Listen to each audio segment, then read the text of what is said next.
Hola a todos, buenas tardes.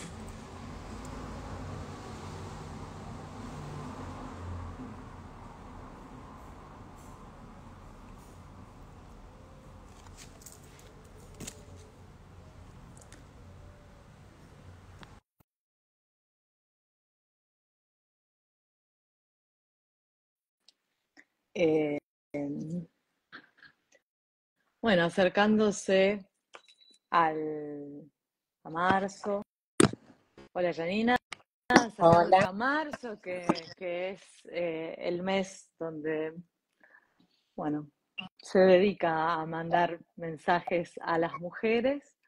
Eh, Tuvimos esta idea de hacer una discusión, una conversación con mujeres que tratamos cáncer. Eh, Me acompaña hoy Janina Fluger, que es la jefa, es oncóloga clínica y es la jefa de melanomas y sarcomas del Instituto Alexander Fleming.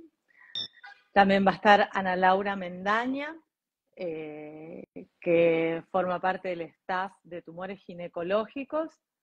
Eh, la doctora Luisina Bruno, que es la jefa del Departamento de Tumores Hereditarios, y yo, que soy Victoria Costanzo, que estoy en el Departamento de Cáncer de Mama.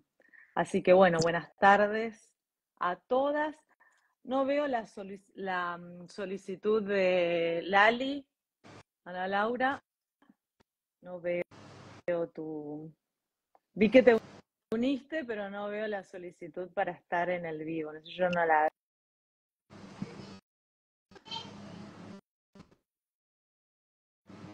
No la... No sé si me mandaste, no. Te veo como que te uniste, pero no veo que me hayas mandado solicitud. Y bueno, en unos segundos se va a unir la doctora Luisina Bruno también.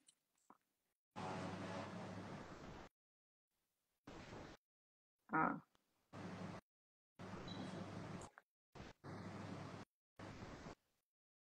sí, pero no, acá está.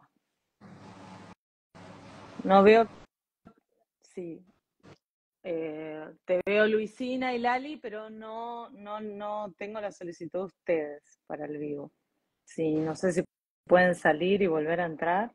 Oh, a ver, ahí, ahí, ahí me parece que está Luisina y acá, y ahí Lali. ¿Estamos todas?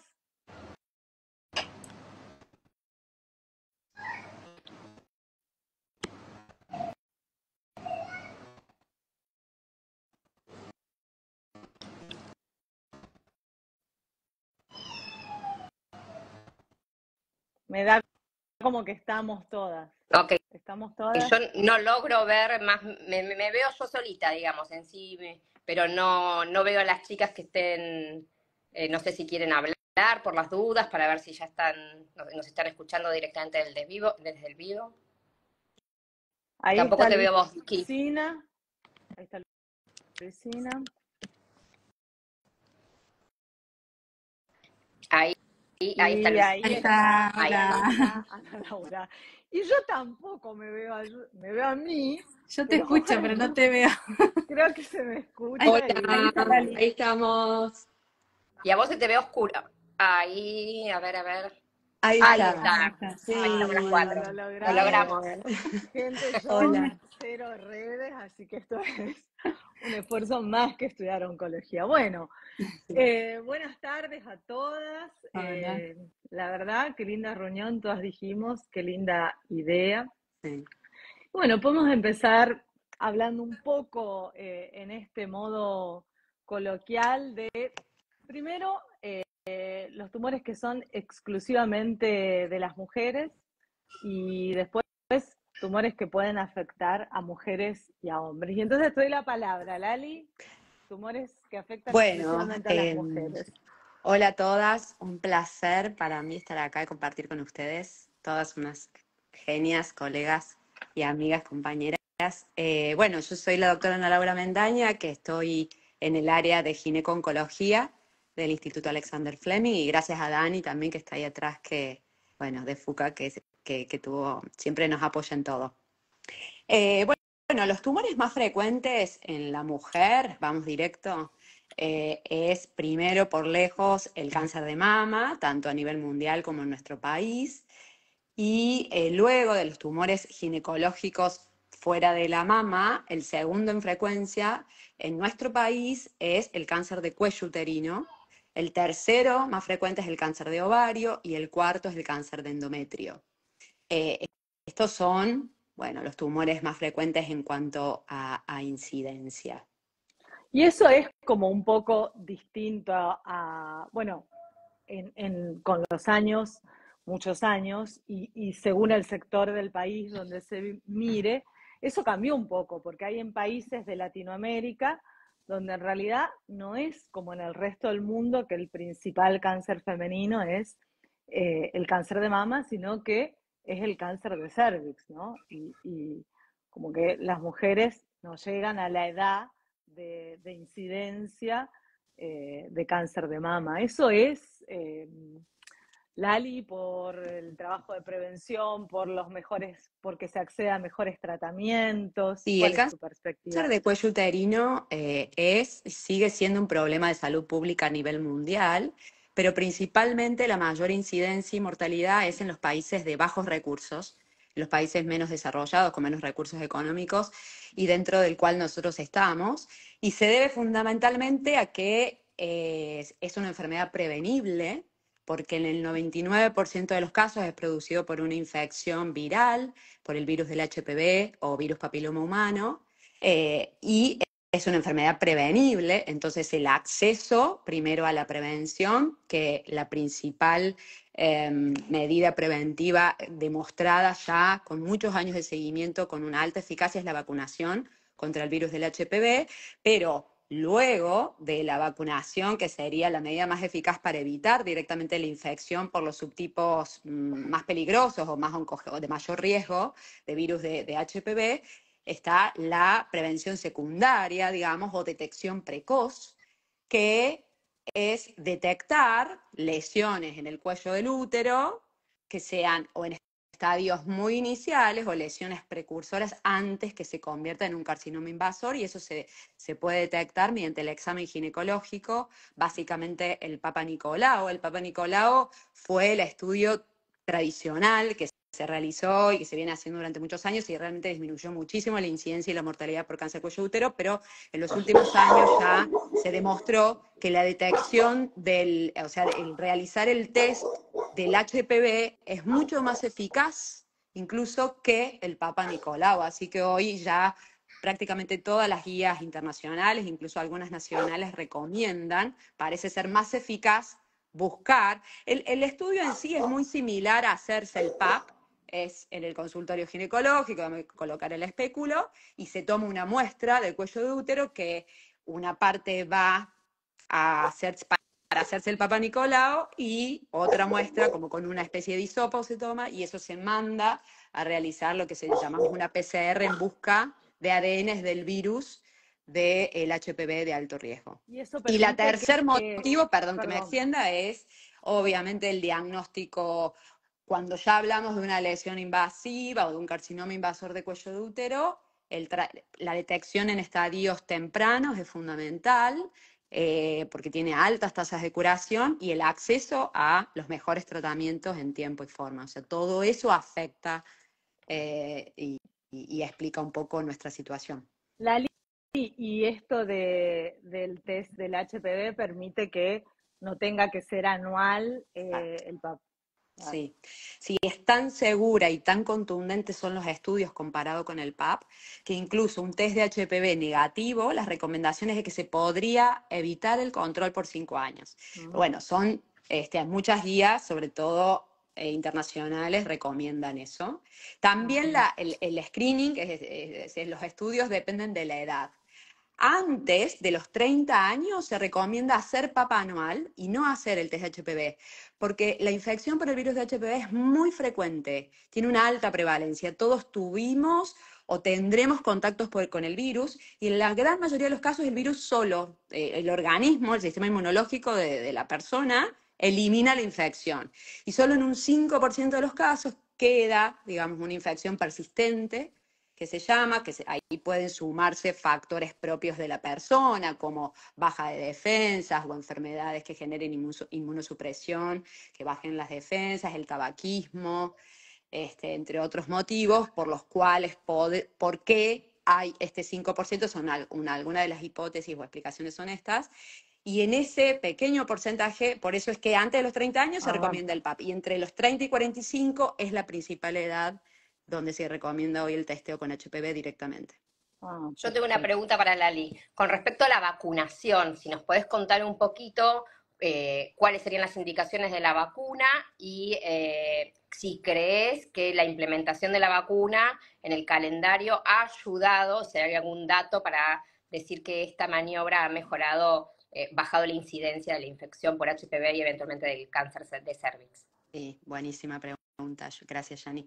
Bueno, la vacunación contra el HPV se estudió en muchos países del mundo y ya tenemos estudios que tienen más de 10 a 15 años de seguimiento de estudios con la vacuna. Se fueron desarrollando distintos tipos de vacunas. Hoy la que tenemos disponible es la nonavalente, se llama, que incluye los 9 subtipos de mayor riesgo. La anterior, los principales estudios se hicieron con la cuadrivalente, que son los tipos 6, 11, 16 y 18. Y bueno, y la nueva vacuna incluye a 5 subtipos más que incluyen un 30%, o sea, un porcentaje importante de los virus de mayor riesgo oncogénico. En nuestro país, la vacunación contra el HPV forma parte del calendario nacional y obligatorio y gratuito a niñas y niños de 11 años de edad. Esto se implementó en las niñas en el 2011 y en los niños en el 2017, por lo cual todavía siguen siendo muy jóvenes, o sea, no han pasado un poco más de 10 años en nuestro país y estamos hablando de población muy, muy joven que todavía no cumple, digamos, según los datos publicados, la edad de mayor riesgo de detección del cáncer de cuello de útero, que es entre los 30 y 55 años. Pero a nivel mundial, en los países que comenzaron como mucho antes con la vacunación y en los que se hicieron los estudios principalmente, la vacunación demostró una eficacia muy, muy alta, con una reducción de entre el 90 y el 100% de infección persistente por HPV, disminución en la incidencia de más del 90% de verrugas genitales, y demostró una reducción a la mitad, o sea, del 50% en la incidencia de cáncer de cuello de útero en la población vacunada versus no. Hace un año, en enero del año pasado, en nuestro país, en el calendario ya pasó a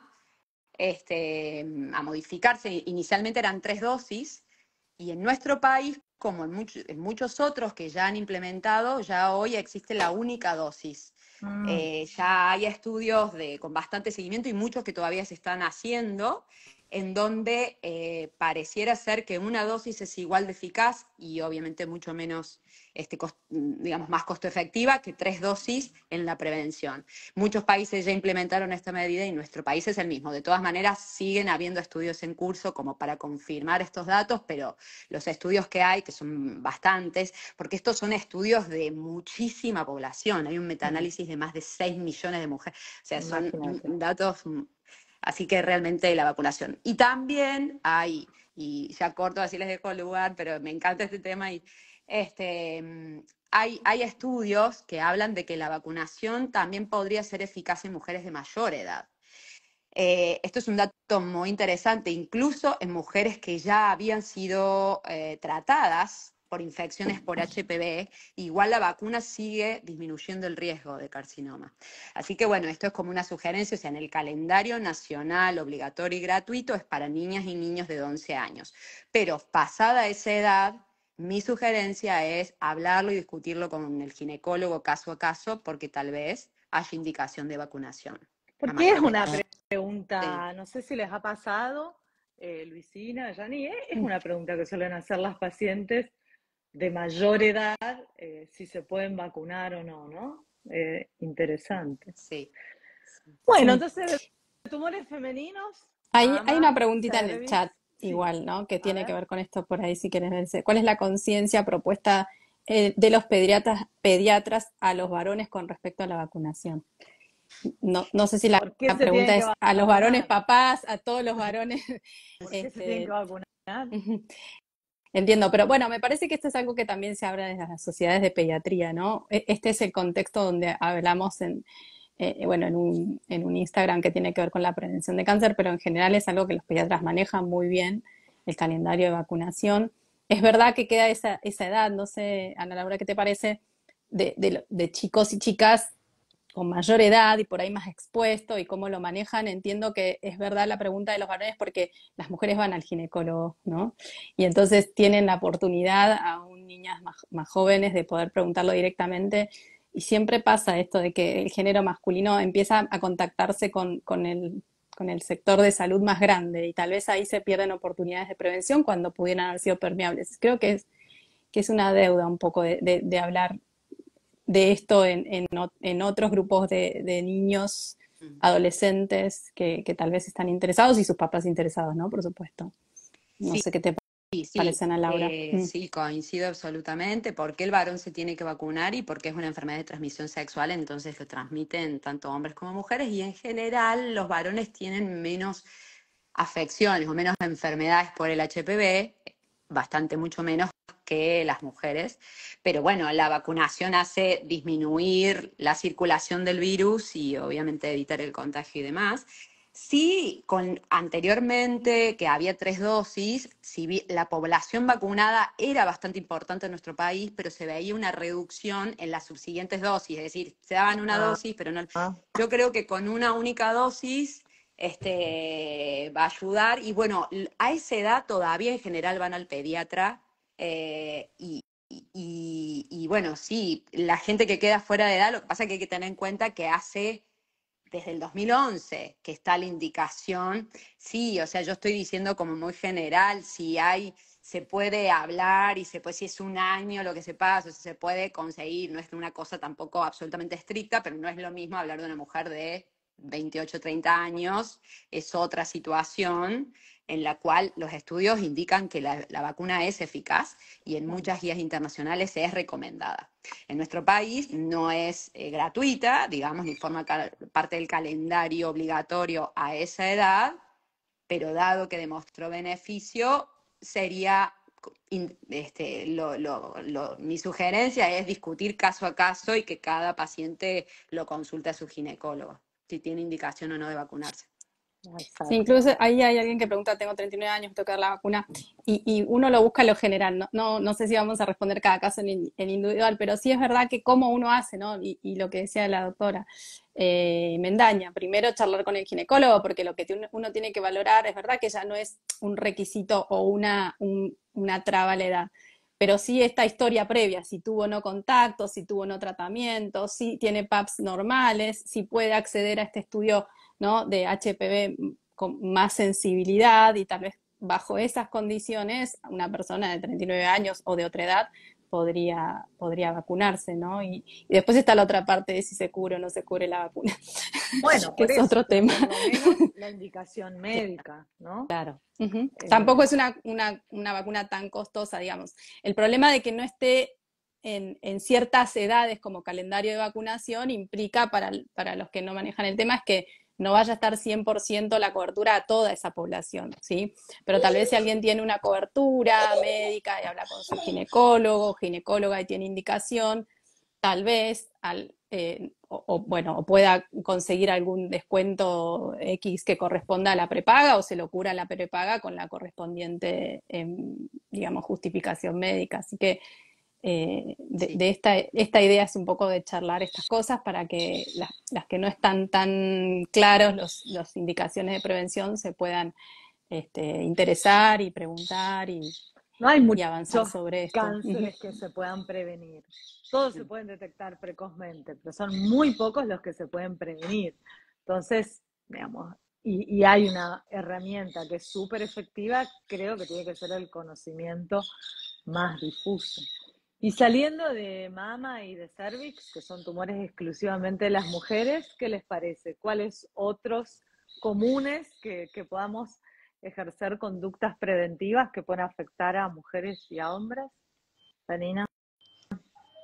Bueno, si quieren puedo hablar de piel. Nosotros, desde el punto de vista en nuestro subgrupo, tenemos varios tumores de piel, más que nada el melanoma y los carcinomas de piel, que están muy asociados, y acá sí tenemos algunas conductas de lo que es la prevención con respecto a lo que es la educación de los cuidados de la piel, ¿no? Entonces sabemos hoy por hoy, ya desde hace mucho tiempo, que el sol y la radiación ultravioleta es el precursor para nuestro daño de nuestra piel, y que depende de la célula que se vea afectada, vamos a tener diferentes tipos de tumores, los carcinomas y los melanomas si se afecta el melanocito. Entonces, en función de eso, es que hoy por hoy los dermatólogos más que nada son los que trabajan más en esta parte de la fotoeducación, que cada vez hay más información, la conducta del control anual con el dermatólogo mínimamente, a partir ya desde los chiquitos, ¿no? Cuando hay algún lunar o alguna lesión, hacer la consulta anual para ver si estos tienen algún tipo de cambio, y ellos nos van a ir guiando las lesiones que hay en la piel, si requieren un control más precoz en vez de ser un año, y cuando hay algún cambio o alguna situación, consultar nosotros precozmente, y ellos nos van a decir eventualmente si hay que sacar o hay que biopsiar alguna lesión, porque podemos sacar lesiones premalignas para evitar de que se haga algún tumor mucho más agresivo. Así que, bueno, desde el punto de piel, todo esto es lo que tenemos para hablar. Después, obviamente, desde la otra mano me toca hablar un poco quizás de los sarcomas. Ya ahí es un poco más difícil. Generalmente acá no tenemos mucha prevención para hablar. Generalmente se diagnostican ya cuando el tumor ya dio síntomas. Pero bueno, no hay un sarcoma quizás muy típico y que sea solamente para la mujer. Depende del tejido que se vea afectado, es el sarcoma que va a ocurrir. Quizás los sarcomas uterinos, o dentro de las lesiones sarcomatosas uterinos, son los sarcomas del estroma endometrial, o los sarcomas de endometrio, los carcinosarcomas. Son tumores que afectan al músculo del útero y que, bueno, no tienen que ver también con otra patología que ve Lali, que tiene que ver con los carcinomas de endometrio, y se afectan en otro tipo de células. Pero bueno, nosotros también los vemos cuando son lesiones más sarcomatosas. Igual hoy, en esta época, hay muchísima más conciencia y muchísima más difusión de lo que es el cuidado de la piel.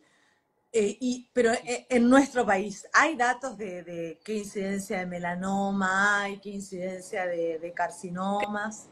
Creo que en oncología, salvo para los que hay proyectos nacionales de pautas de prevención y de programas puntuales, es muy difícil tener datos estadísticos de las patologías oncológicas en general, ¿sí? Específicamente en lo que es piel, no tenemos muchos datos. Lo que se sabe es que la mayoría, por ejemplo, de los melanomas se van a diagnosticar en los países desarrollados, son en estadios iniciales. Entonces va a haber mucho estadio 1. Quizás nosotros, hoy por hoy, no es lo mismo lo que pasa en Capital Federal, no es lo mismo lo que pasa en las provincias, donde también hay una situación donde quizás las mujeres tienen mayor cuidado y mayor consulta, una consulta más precoz, en lo que es piel, por ejemplo, y en algunas provincias el diagnóstico es un poquito más tardío. Creo que esto pasa en muchos tumores también, ¿no? No es solamente que no es la estadística homogénea en un país tan grande como el que tenemos. Pero sí, datos estadísticos en piel y en sarcomas no tenemos buenos datos. Sí. Pero vos ves también esto de que hay como mucha más conciencia en el cuidado, se habla. Antes era como, tuvo mi familia, Sí. familiar tuvo un tumor de piel y ahora saben con nombre y apellido que Los ves en tumor. los chicos también en la playa, ¿no? Ya las mamás les ponen el protector solar, les ponen la ropa con filtro UV, el sombrero. Hay más intención de tener a los chicos abajo de la sombrilla en horarios más pico. Así que sí, ya hay una información mayor y se intenta actuar a nivel de lo que es la prevención primaria para estas patologías. Bueno, también otra patología que se puede prevenir. ¿Hay una edad especial que vos dirías, hay que cuidar esta edad o siempre a cualquier edad? La niñez es la peor para tener malas quemaduras solares. Siempre dicen, cuidado con las quemaduras en la infancia, porque hay una latencia del daño solar que generó esa radiación ultravioleta y 1 o 2 décadas para adelante en lo que es la aparición de estos tumores de la piel. Entonces sí, por eso es que hay que trabajar mucho en las infancias. Y en los colegios también nos pasan, ¿no? A veces yo como mamá me dicen que hay que mandar al niño que hoy va a tener campo de deportes con el protector puesto, con el gorro, y entonces, bueno, nosotros ponerle y que los chicos vayan también adquiriendo estas actitudes o estas acciones de prevención como algo normal en su vida. Eso creo que también es, ¿no? Que ellos vayan aprendiendo. Bueno, Y acompañar desde los ejemplos, ¿no? Ponernos el protector solar nosotros también. Y yo más de una vez hablando con mamás preocupadas por estas cuestiones, pacientes, también les digo, bueno, eso de la ropa, ¿no? Yo particularmente lo sufro, blanca, las que somos blancas sabemos de esto de ponernos coloradas, que nunca nos va a pasar que nos pongamos morenitas, mucho menos, aunque quisiéramos, pero la realidad es que también está bueno incorporar eso de las ropas con filtro UV en la adultez, ¿no? Cada día vivimos más tiempo, cada día vamos a estar más, si Dios quiere, y vamos a estar más expuestos al sol y por ahí acompañar al niño o la niña a la pileta con la remerita no estaría mal, digamos. En países donde están mucho tiempo expuesto al sol, Brasil, etcétera, es algo que ya se asume como normal y nosotros acá en estas partes más de latitudes bajas, nos pensamos que no, y sin embargo recordemos que la capa de ozono está cerca nuestro, ¿no? El agujero de la capa de ozono. Y el uso de sombrero de ala ancha, ¿sí? A los hombres nos cuesta, de los 50 para arriba nos cuesta más que se pongan el protector solar, pero bueno, de a poco lo vamos logrando. Entonces hay cambios actitudinarios que se van logrando con el paso del tiempo. Porque es otra generación, es una generación, que es la mía, que cuanto más bronceado mejor y nada, ningún horario, ni nada de sol, ni mucho menos sombrero, pero eso es como un cambio de época súper importante.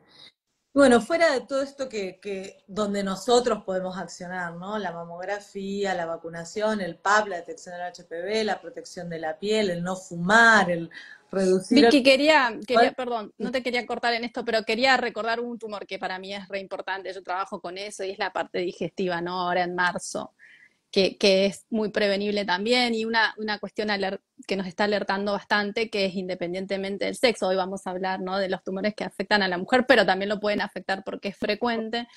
El cáncer de colon, ¿no? El cáncer de colon es un tumor muy prevenible y cada día se habla más de la prevención, pero digamos, lastimosamente tenemos que estar hablando cada vez más de la prevención porque mundialmente estamos viendo cáncer de colon en personas más jóvenes que antes, y eso es independientemente del sexo, ¿no? Entonces, tanto es así que la colono que antes nos hacíamos a partir de los 50 años, ahora ya hay países, y entre ellos Argentina, adhieren sugerencia, pero no específicamente en las guías, de que se empieza a adelantar entre los 45 y 50, ¿no? La primer colonoscopía, que como siempre decimos, la más eficaz es aquella que me la hago porque no me molesta nada, porque no vi nada, ¿no? La prevención, parafraseando un paciente, es la mejor prevención es cuando uno va al médico cuando se siente bien, ¿no?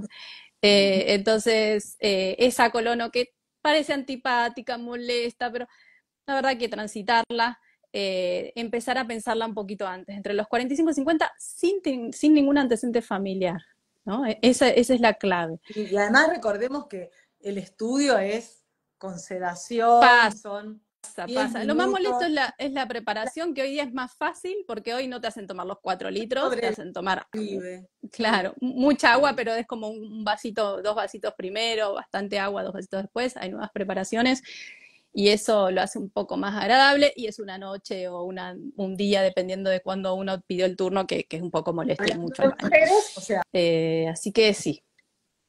en Argentina, primero cáncer de mama, el segundo tumor es el cáncer de colon. Sí, y hay un problema con las mujeres.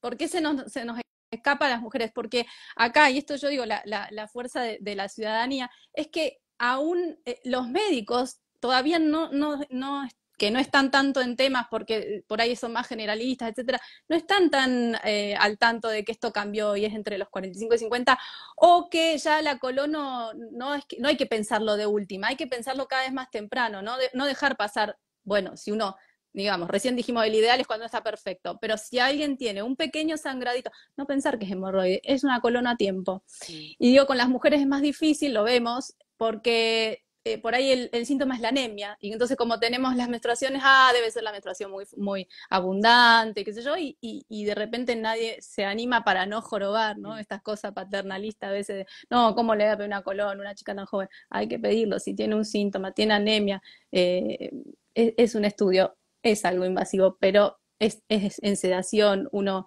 ni se entera, esa es la realidad. Luis, ¿y la Así sangre que... oculta en materia fecal? Bueno, eso podría ser otra opción, esa es la realidad. También lo charlo con los pacientes que no se animan. Bueno, empecemos con la sangre oculta, ¿no? La sangre oculta es un estudio que en realidad no es invasivo para uno, porque es con un hisopito ir a buscar materia fecal, puede ser medio impráctico si querés, pero no es imposible de hacer. Pero hay una condición, que es cuando yo hago o elijo esa forma de prevención, es todos los años tengo que hacerlo, ¿no? Con la diferencia de la colono que la hago ahora y después, si no tuve ningún antecedente, nada, me dio bien la colono, no encontraron un pólipo, es en 5 a 10 años, si hay algún pólipo, depende del pólipo, si tengo antecedentes, otro tema aparte que podemos hablar, pero el tema es que hay que repetirla todos los años, ¿sí? Así como el PAP, que las mujeres estamos acostumbradas a hacernos estudios todos los años, ahora hay cosas nuevas, como contó la doctora Mendaña. Pero sí, porque digo, esa sería la opción para el que no se anima o que no puede prepararse o que está lejos y no tiene endoscopistas cerca, digamos, o tiene que viajar. Todas esas cosas sabemos que son barreras a veces que nos impiden hacer esto. O no puedo pedirme el día del trabajo para hacerlo.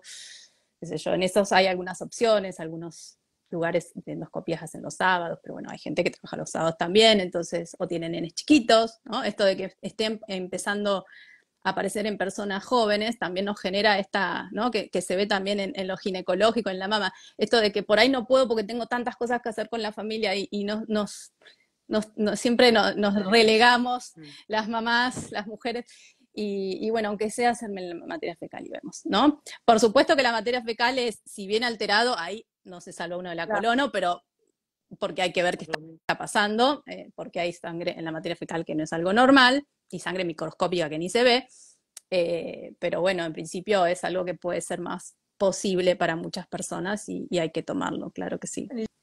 Pero la prevención es la clave. Sí, que ya que Perdón. estás hablando vos y estamos hablando de factores externos, podés seguir con factores propios y hablar de... Bueno, si quieren, pero primero quiero decir que no es lo más frecuente.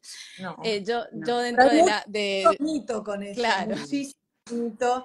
Entonces, sí. por ejemplo, Sí, tal cual. Es bueno este espacio para aclararlo. Pero bueno, como comentó la doctora, yo dentro de la oncología también me dedico a hacer posible esto de detectar si hay personas que tienen factores hereditarios que tengan que ver con predisposición a cáncer, ¿no? Mi rol allí en Fleming es tratar de lograr que esto sea lo más posible para los pacientes y sus familias.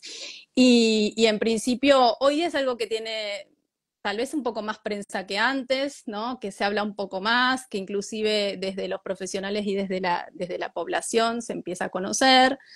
Tal vez desde esa decisión de Angelina Jolie de hacer público su testeo, a lo cual le agradecemos los médicos que haya sido tan eficaz en contar esto y generar interés. Pero bueno, es verdad que la primera aclaración que hago es, sí, hay personas que tienen esto, pero en general, términos generales, es el 10% de las personas que tuvieron alguna en la población de cáncer, digamos, solo el 10%, y en los grupos específicos uno puede acercar, dependiendo del tipo de tumor, tal vez en mama 10% o 15% si se trata de triple negativos. Ovario es una de las situaciones que trabajamos codo a codo con la doctora Mendaña y todo su equipo, digamos, de a que ella pertenece, porque ovario es un poco más frecuente. Si hablamos del 100% de los tumores de ovario, la posibilidad de que de fondo la explicación sea por un gen de predisposición puede ser 20-25%, entonces una de cada 4 personas con cáncer de ovario puede tener algún factor de fondo. En colon es 5, 10%, pero cuando es alguien joven se acerca un poco a mama, ¿no? A ese 10%.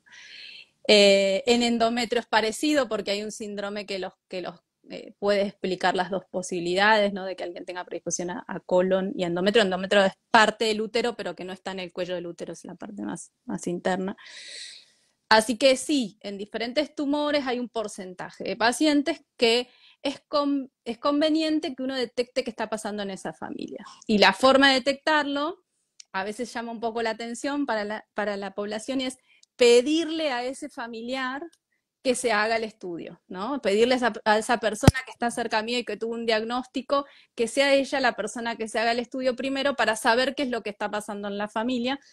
Y además porque hoy día hasta les puede servir para algunos tratamientos también, ¿no? Entonces ahí unimos las dos necesidades, el paciente de entender y proteger a su familia futuro y el paciente también que ya está atravesando este diagnóstico o lo atravesó, ¿sí? Tanto mejor saber para ver cómo se cura o cómo se controla, ¿sí? Mejor por tener este factor de predisposición. Y bueno, y a veces se deciden cosas que pueden ser difíciles, pero pueden ser muy útiles. Y eso sí que es como muchísimo más común, menos tabú en esta época y creo que creció exponencialmente en los últimos 10 años, ¿no? Tanto nosotros en virtud de lo que se sabe y de con los tratamientos para nosotros, pero la gente también, ¿no? Es como muchísimo más común que pregunten, que se quieran estudiar. Hay un cambio generacional muy llamativo, personas cada vez más jóvenes están interesadas en eso, a veces son las generaciones sanas, las y los hijos de los pacientes que escucharon, que vieron, que leyeron, que encontraron en redes y que les piden a sus papás que han tenido esos diagnósticos que se puedan testear, porque también se entiende, y esto creo que fue lo que cambió un poco la cosa, es que hay mucho para hacer y prevenir. ¿No? No es una sentencia, no estamos hablando de que seguro me voy a enfermar, estamos hablando de que yo descubro que hay algo en mi familia que me permite saber cómo cuidarme mejor, ¿no? Y en qué momento. Recién, no sé, comenté lo de la colonoscopia y dije, a todos hoy se la hacemos a los 45 años, 50, y además eso dije sin antecedentes, ¿no? Porque si uno tiene antecedentes y en la familia se descubre un síndrome que tiene que ver con predisposición a colon, endometrio, capaz a uno le toca hacerse la colon a los 20, 25 años, ¿sí? No es algo que quisiéramos hacer para todo el mundo y como les comenté, es por suerte no solo 5 a 10%. Pero esas personas que tienen esa predisposición, una colono les salva la vida y les cambia el futuro, ¿no? Una colono a tiempo, sacar los pólipos que pueden aparecer en el colon, que pueden aparecer en el endometrio, son situaciones previas al cáncer, ¿no? Si yo lo saco, de eso no me enfermo. Y si yo repito esto regularmente con el tiempo de regularidad que yo necesito, porque sé lo que tengo de fondo, nunca me voy a enfermar de eso. No voy a llegar a darle tiempo a que este pólipo se convierta en algo maligno, ¿no? Entonces, eso en Argentina nos costó tiempo, pero ya es una realidad que podemos empezar a pensar y buscar en nuestros pacientes, ¿no? Siempre con algunas inequidades, lamentablemente, para todos, ¿no? Porque esto puede ser más posible para la persona que tiene una cobertura y una prepaga que tal vez para el ámbito público, que siempre es la deuda que todos tenemos. Pero desde nuestro lugar aportamos para tratar de que eso cambie, por lo menos para difundir esto en toda la gente y a su vez apoyar a las iniciativas nacionales que vayan por ese lado, que está un poco difícil, pero algo se está logrando. Y transmitir este concepto, que no es saber para saber nada más, porque es como muy común decir, bueno, no, ¿para qué voy a saber? Para saber es para accionar, es para generar acciones preventivas e incluso muchas veces terapéuticas, más allá de la familia y de que uno se quiera estudiar por la familia. Creo que eso es la clave de todo lo que estuvimos hablando hoy, ¿no? En todos los tumores y en todo lo que es oncología y la medicina en definitiva, ¿no? Es estar informados y saber que hay a veces para los diferentes tumores, más allá de los hereditarios, maniobras de prevención, primaria o secundaria, que tenemos herramientas para llegar al diagnóstico lo más precoz posible eventualmente y poder accionar ahí, porque de eso va a depender el pronóstico de la patología que estemos tratando. Y Sí, yo nosotras, creo que, perdón. perdón, Lali, seguí. No, que coincido absolutamente, la prevención es la clave. O sea, la prevención primaria real, como la vacunación contra el HPV en el caso del cáncer de cuello de útero, la colonoscopía donde uno saca el pólipo y evita que esa lesión con los años se termine convirtiendo en un cáncer de colon, es la prevención. Y cuando no podemos lograr esto, la detección precoz, o sea, pasamos al siguiente estadio, cuando aparecen síntomas que no mejoran con tratamiento médico, que uno no sé si, o sea, que no pasan, hay que consultar al médico, dependiendo del síntoma al que sea, será el gastroenterólogo, será el clínico, será el ginecólogo, pero la detección a tiempo de lesiones malignas también es fundamental, porque cuanto más temprano es el diagnóstico, más pequeño o más inicial es el estadio, más pequeño es el tumor, mayores son las tasas de curación. Esto pasa en prácticamente todos los tumores. Así que bueno. Decía que nosotras somos todas oncólogas clínicas, o sea, en su área, en nuestras áreas, todas vemos pacientes y les pasará que una pregunta que se repite muchas veces y en general en muchas consultas es ¿qué más se puede hacer aparte de los tratamientos específicos? Y también hay muchísimos mitos y cosas que no son verdad. Por ahí, ¿qué consejos damos nosotros? En cáncer de mama hay sobrados datos de que hay cosas del estilo de vida como el peso, eh, como mantenerse en el peso y hacer actividad física de fuerza muscular que impactan en la evolución de la enfermedad, ¿no? Y en los demás tumores, ¿qué sugerencias les dan ustedes a sus pacientes? ¿Qué reciben? ¿Qué aconsejan? Desde piel, específicamente, bueno, lo que hablábamos antes, ¿no? Todas estas pautas de la protección solar, cambios actitudinarios, ¿no? A veces esos cambios actitudinarios ocurren cuando algo ya ha pasado, y eso les debe pasar a ustedes en muchos tumores, ¿no? Cuando estuvo el susto, ¿sí? El susto de alguna patología diagnosticada o lesión premaligna, entonces, bueno, eso nos hace tomar conductas en que, bueno, ¿qué estamos haciendo que podemos mejorar? Con respecto a la alimentación, con respecto al ejercicio, con respecto al estrés. Quizás el estrés es una cuestión, lo dejo entre comillas, porque quizás los datos son más difíciles a la hora de la interpretación porque no son tan palpables, ¿sí? Sin embargo, todo lo que tenga que uno pueda evaluar en su conducta habitual, qué puede mejorar la calidad de vida de la persona, yo creo que todo eso aporta, ¿no? Y entonces, bueno, en piel específicamente lo de la fotoprotección. Paso la pelota, Lali. Absolutamente. Bueno, en el caso de los tumores ginecológicos, no es fundamentalmente el caso de cuello de útero, pero los segundos en frecuencia, el segundo es el cáncer de ovario y el tercero el cáncer de endometrio, sí son tumores que se asocian en algunos casos como factores de riesgo, la obesidad, o sea, tener un peso excesivo fuera de lo habitual y el sedentarismo y una alimentación con bajo consumo de frutas y verduras y mucho consumo de hidratos de carbonos y carnes. Pero de todas formas, o sea, estos son factores de riesgo en cáncer de ovario y cáncer de endometrio. Pero en pacientes con cáncer de cuello de útero, en donde la carcinogénesis viene por otra vía y tiene que ver con una infección, igualmente estas medidas ayudan a mejorar principalmente la calidad de vida. La calidad de vida, la tolerancia a los tratamientos y la supervivencia al final, porque también son medidas que sirven para la prevención de otras patologías. Por suerte, nosotros tenemos muchas pacientes curadas que están bien porque el diagnóstico es precoz, bueno, porque se puede cumplir con esto, entonces hay que también prevenir otras patologías y eventualmente otros tumores porque, bueno, en el caso de cáncer de cuello de útero, la gran mayoría de los pacientes son mujeres jóvenes, de entre 30 y 50 años, que se curan, por suerte la mayoría, así que tienen muchos años para vivir. Y en la parte digestiva, un poco creo que se puede unir con la situación de mama, ¿no? Donde está demostrado que los pacientes que mantienen el peso, hacen ejercicio, aunque hayan tenido diagnóstico, ¿no? Porque eso es un poco el mito. Bueno, yo ya tuve diagnóstico, ahora puedo hacer lo que... No, no. los pacientes que atravesaron un diagnóstico temprano y están en remisión de su enfermedad y en controles, les va mejor, la posibilidad de que recaigan es mucho menos si mantienen a partir de ese momento un estilo de vida saludable que incluye mantener el peso, hacer ejercicio. Y en lo digestivo parece como que la dieta podría ser la clave, pero todavía no tenemos tantos datos. Pero sí es verdad, a mí todavía creo que personalmente me cuesta cumplir esos estándares de cuánto estaría bueno comer de frutas y verduras y todos quedamos cortos. Así que es lo más que pueda. Pero bueno, está dicho esto de 5 raciones de frutas y verduras por día. Yo creo que no me alcanza ni a 3, pero intento.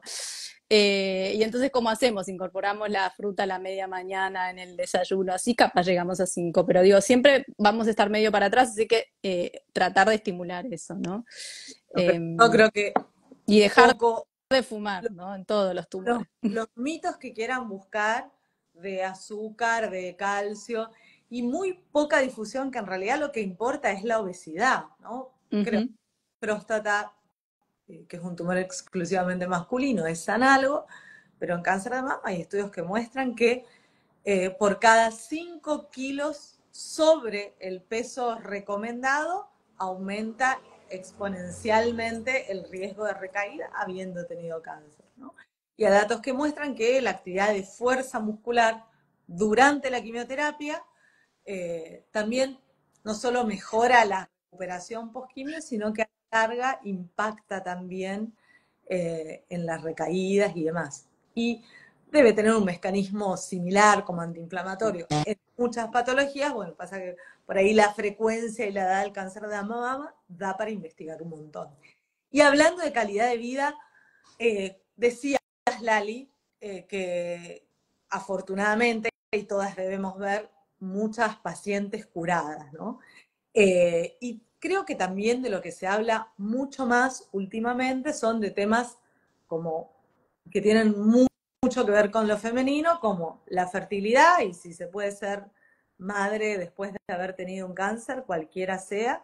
Y por otro lado, el impacto de los tratamientos, las cirugías, la inmunoterapia, la quimioterapia, en la fertilidad, en la sexualidad. Las quiero escuchar. Y creo que es el último tópico que vamos a tocar. Bueno, si quieren empiezo yo. A ver, en tumores ginecológicos, hablando de cérvix, ovario y endometrio, hay chances de pensar en preservación de fertilidad en cuanto a los tratamientos y demás. Esto depende, por supuesto, de la edad de la paciente y cuanto más inicial y precoz es el diagnóstico, o sea, cuanto más pequeño, más localizado es el tumor, más son estas posibilidades.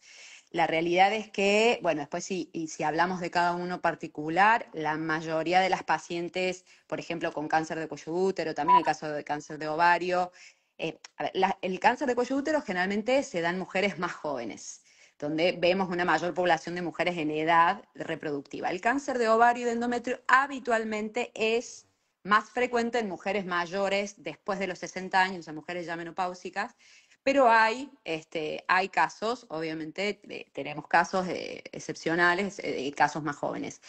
Generalmente, como consecuencia del tratamiento en el cáncer de cuello de útero, que es donde más impacto tiene por la edad de las pacientes, como consecuencia del tratamiento es muy poco posible lograr un embarazo con el propio útero, digamos, porque o se operó y como parte del tratamiento hay que sacar el útero, o en el caso que no se opera, cuando hacemos quimioterapia y radioterapia, después de la radioterapia principalmente, no es posible llevar adelante un embarazo en ese útero, pero sí, obviamente antes de empezar el tratamiento, esto es algo que se habla y cada vez hablamos más y hacemos mayor hincapié en que tenemos que hablarlos con nuestras pacientes en el caso de que los tratamientos vayan a generar una imposibilidad para concebir un embarazo, hay que hablarlo antes con la paciente, porque en ese caso uno puede tomar medidas como preservar óvulos. Bueno, hay formas en las cuales existe alguna posibilidad de que se pueda tener un embarazo, una concepción con propios óvulos, y en el caso de los tumores ginecológicos.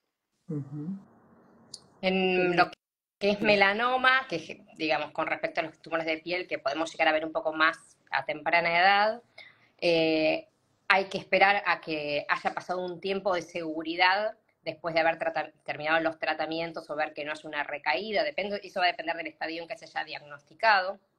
Generalmente, si tuvimos que hacer un tratamiento adyuvante con estos pacientes, un tratamiento preventivo posterior, tanto con inmunoterapia o terapia dirigida, esto no afecta tanto a la fertilidad de las pacientes, así que no afectaría a la posibilidad de que quede embarazada ante esa situación.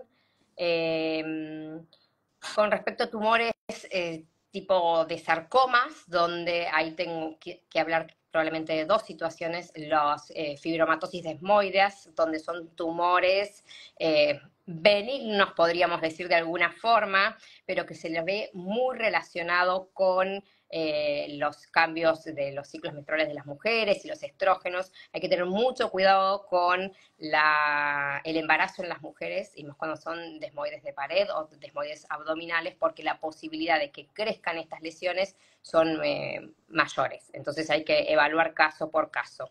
Y con respecto a los pacientes que hacen con sarcomas, que en algunas situaciones pueden afectar a adultos jóvenes, muy jóvenes, cercanos a los 20 años, antes de empezar quimioterapias que pueden afectar la fertilidad, hacer una recomendación y una evaluación por un equipo de fertilidad para ver si hay que preservar fertilidad antes de empezar quimioterapia, evaluar caso por caso, porque se puede ver afectada la fertilidad en los pacientes con quimio. Luisina, ¿algo para agregar a todo esto? Sí, no, bueno, como comenté que los tumores digestivos y colorectales son cada vez más frecuentes también en edades jóvenes, es una situación que siempre también se tiene que tener en cuenta, sobre todo porque a veces podría llegar a intentarse, por ejemplo, no irradiar la pelvis en alguna mujer para dar mayor posibilidad ante un posible tratamiento con radioterapia, sin tratamiento, buscar una alternativa de que evite la radioterapia para no afectar ese útero y esos ovarios, ¿sí? Más allá de que uno igual haga la conservación de los óvulos previo a iniciar cualquier tratamiento de quimio que corresponda o de inmunoterapia, siempre guardar los óvulos y además tratar de evitarle a esas mujeres la radioterapia dentro de lo posible, ¿no? Y son cosas que se discuten en los famosos Ateneos, pero cada vez más, por suerte creo yo, esta visión de género en la oncología hace que tengamos en cuenta estos intereses tan particulares y sensibles, que a veces corresponde a la mujer preservar más, aunque es una cuestión de pareja, ¿no? Pero para ser receptora de ese posible futuro bebé, tener esas chances. O buscar otras, ¿no? Cada vez más tecnología para pensar ¿no? en maternidad subrogada o en otros tipos de maternidad, por supuesto. Pero sí es algo que uno, digamos, si hay alguien que está conectado y le parece que es de interés, siempre tiene que charlar con su oncólogo. Si no lo trajo a la consulta, es algo que tienen todos derechos a pedir y nadie se va a ofender y corresponde, ¿sí? A veces es tanta la información que se habla en una consulta oncológica y queda para una segunda etapa que no es que no se vaya a charlar, pero bueno, puede ser el mayor interés de esa persona justamente. Ni hablar que mama también se tiene en cuenta, por supuesto, ¿no?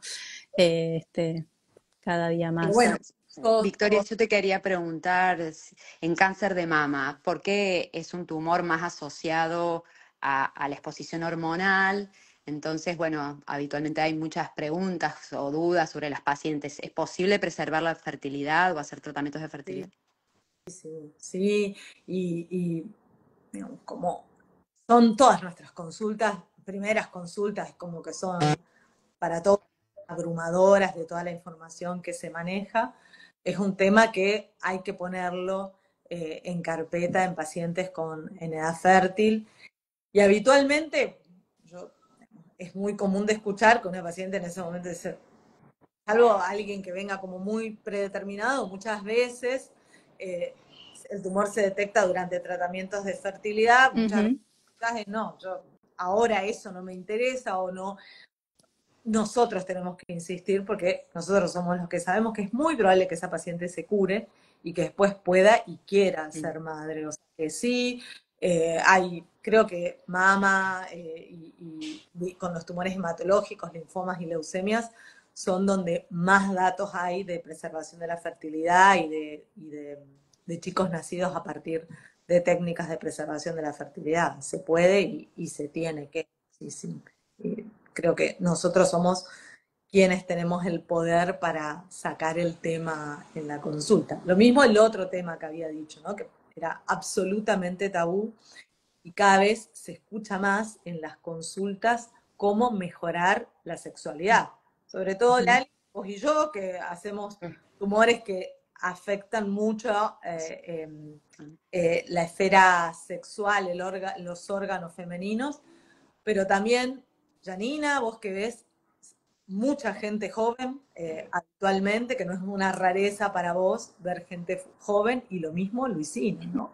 Son como, Qué bueno que lo plantees así, me parece que está genial esto de que recordemos de que no es lo mismo o no debemos asumir que estamos cuidando la sexualidad solo por cuidar la fertilidad, ¿no? Son dos temas que pueden o no estar superpuestos, que por supuesto que ciertos cuidados para la fertilidad pueden hasta cierto punto ayudar en la sexualidad, pero no siempre y siempre se quedan cortos.